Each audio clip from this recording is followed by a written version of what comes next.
Well, you mentioned how your son was in school and you started to wake up to this stuff. This brings me to this next story we have from the Post Millennial. Ooh.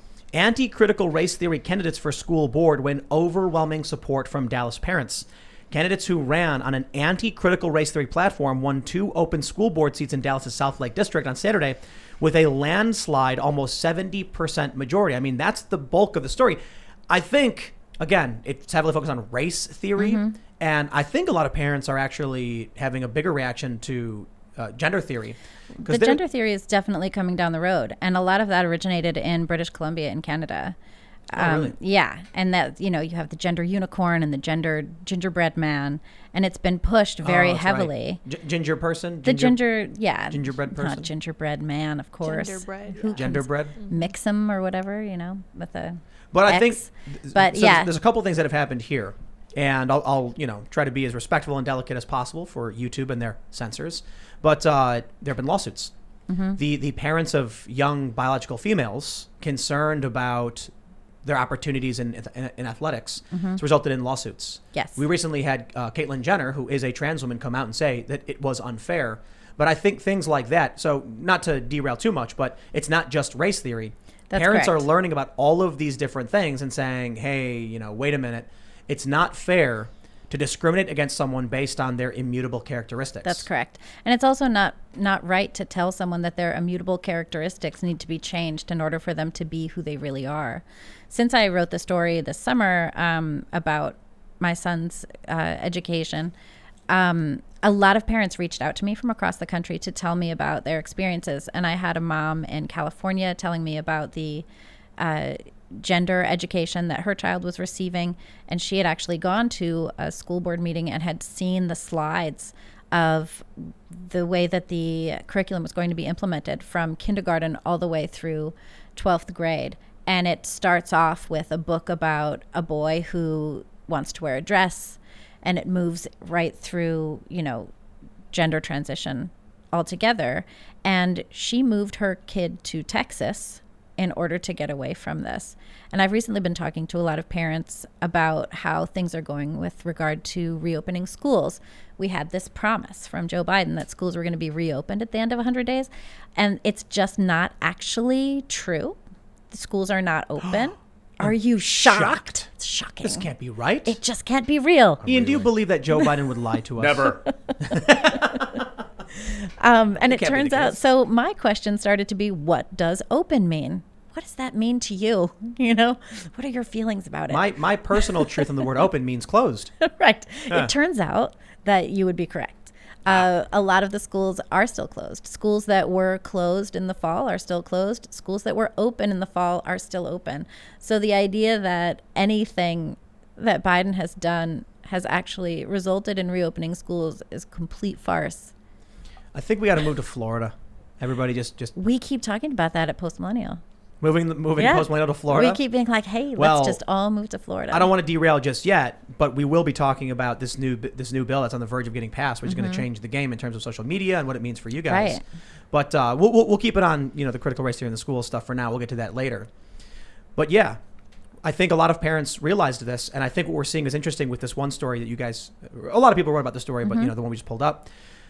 This is a district that narrowly went for Biden by, I think, it was like 5-point swing. So it was like 47 for Trump, 52 for Biden. The county went for Trump. So, depending on which metric you use, you can make an argument.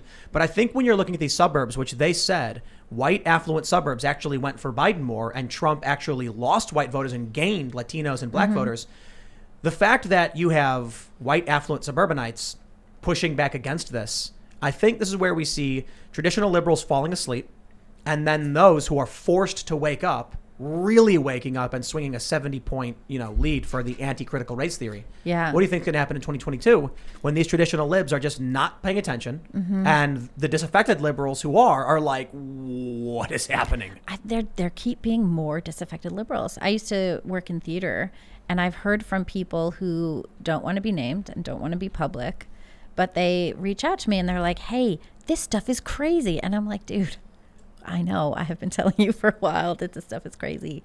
And they don't want to believe it because they were so married to their ideology. And you can't be married to an ideology. There's just no sense in that. You constantly have to question it. If you don't know why you believe what you believe, then why do you believe it? It's really interesting talking to someone who's particularly religious. Like I was talking to Michael Knowles, man. Like I mentioned, we got over at Timcast.com this longer bonus segment we did with Michael talking about religion for like an hour, and Ian talking about space and everything, and it's really fascinating. And then after even after the show, we're hanging out, just chilling and having this conversation. Michael knows a lot. Now, maybe it's not fair to compare like your average liberal to someone as well read as Michael Knowles, but every conversation I have with someone who is religious and like legitimately, they can tell me some things about it, why they believe it. I understand there are a lot of people who are probably just like, I don't know. And I wouldn't say that they're, I don't know. It exists. But if I take the average, like, I'm trying to avoid calling people out, but we've spoken with people, even on this show, who could not tell us what was going on with critical race theory, why they would support it or oppose it. Granted, Destiny actually really did. So you're familiar with Destiny, right? He's a leftist. He actually knew a ton about it and actually articulated why he was for it. And I was impressed with that. Because I talked to a lot of people who have, prominent channels, and they're like, well, I mean, it's just like you oppose racism, right? And I'm like, is that what you really think? Like, did you actually read any of this stuff? Right. Like, you look at some of Christopher Rufo's research, and it's like a laboratory sending white people on a retreat to condemn white people. Like, that's against this violation of the 1964 Civil Rights Act. Yes. So I talked to so many conservatives about religion, and they'll talk about what the saint said or what they learned in, this chapter or this verse. Like, they actually did some research or reading. And then I talked to my liberal friends who are following this stuff, my progressive friends, and they don't know anything about the roots. They don't know anything about where it comes from or what it means. And I think that's really, I think it's interesting. I think it says a lot. I think it says a lot about our educational system. I think it says a lot about, where all of that stuff landed. So the people who are liberals now were educated in a college system, in a high school system, that basically gave all of this stuff as gospel. This is what you were supposed to believe. And what has happened is that critical race and gender theory, and I would even say, the concept of climate alarmism, these are all concepts that are opinions, right? And they are dictated to children, and children have the opinions by rote. They have the opinions before they have the information. So they take their opinion, and then once they're taught the actual information, they already have been told how to think about it. So that's not going to be effective in terms of creating people who can think for themselves. You need to provide the information, and then you need to say, these people think this about it. These people think this about it. What do you think about it? Synthesize that information, synthesize the opinions, think critically about it yourself, and come up with what you think. And if we're not doing that, we're just creating a generation of stupid, manageable children. I was on the way back the other day, I was thinking about, I can't remember exactly what happened, what made me think about this, but people just don't care about their community anymore. And so you mentioned these are opinions being dictated to children. More than you probably realize, I think most of these things that we learn are actually opinions, but they're expert opinions. Right. There's a difference between like some regular guy on the street being like, the sky is, made, like the clouds are made of marshmallow, and you're like, okay, dude, that's not an opinion. That's just like crazy. And so there are things we believe to be fact. There are things that are fact. When it comes to science, we have the challenge of trusting people. And so when it comes to a scientist telling you what a cloud is, it's like, have you ever really gone up there and actually like done the research to prove it, that it's water vapor? You haven't. But most people reasonably conclude some things are true. Like if I throw a rock at a window, the window will likely break. There's a fact. When it comes to a lot of the things that we teach children, they're actually just expert opinions based on available data. And that's why science changes so often. Right. So I guess it's fair to say, to a certain degree, we suspect these things are facts. Science eventually gets to that point. But what's happened is this understanding of history and science is being exploited by what I refer to as the cult. I think the reason I say it's a cult is because it's like a religion with no nucleus, no moral foundation. Right. So what they see is, hey, wait a minute. When you tell these kids something based off the available data, it's an expert analysis that you believe to be true. Now, obviously, some things are tested, and there are control groups. There are some things we don't have control groups for, which make it very difficult, notably climate change. Right. There's no control plan. It's very difficult. However, I do fall into the category of someone who believes climate change is an issue. I think humans mass consume will lead to serious problems.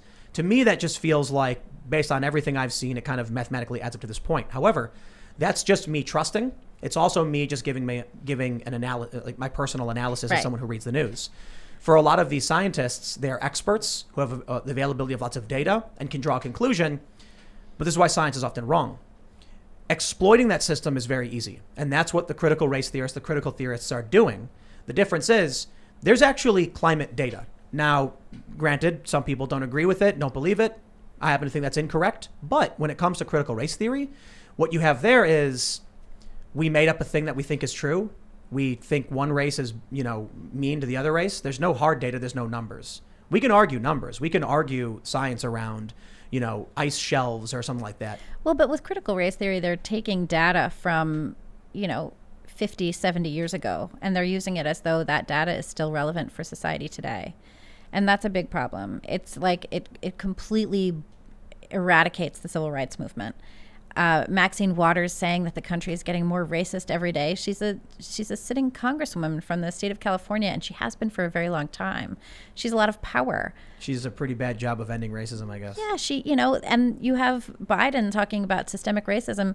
Well, he's been in federal government since the 70s. Where has he been? What has he been doing about it? Oh, he was making that systemic racism. He was, working on it, I guess, real hard. In the other direction. Yeah, I just don't think that, and anyway, all of this stuff is being taught because the people who are teaching it have an agenda. And not the people who are teaching it, but it's coming down even not from the teachers themselves. Like in New York City, you had, and he's not there anymore, but you had Richard Carranza, who was the school's chancellor, and he was basically dictating this kind of education. He was saying that it had to be that way.